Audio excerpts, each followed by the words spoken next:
Raad julle, tweetand skaap of tweetand lam? Is dit 'n ouer lam of is dit 'n jong skaap? Wel, dit is bietjie van beide. Wat is tweetand? Op die oomblik het ons 'n spesiale aanbod op tweetand, R99. As jy vat in vergelyking met waar lam op die oomblik is, rondom R115, R117 is R99 is steel.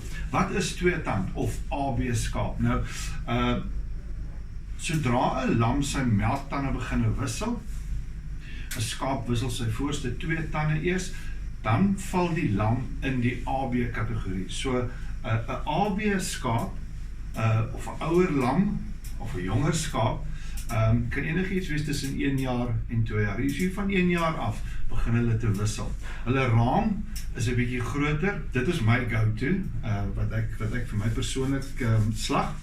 Hang hom so 'n bietjie langer. Nie dat dit nodig is nie, maar ek hou maar net daarvan. As 'n reël hang ons die karkasse lam so 4-5 dae, tweetand kan ons hang tot 6-7-8 dae. Ek hou van 'n tweetand skaap want hy is bietjie groter, is 'n groter chop, 'n groter bout, groter nek, groter skenkels en vir my persoonlik is dit ook meer geurig. So, ons het so 30 oor, R99 'n kilo. Bel jou naaste tak, plaas jou bestelling nou. Kry vir een van die ouetjies se gemiddelde gewig is so 23, 24, 25 kilos.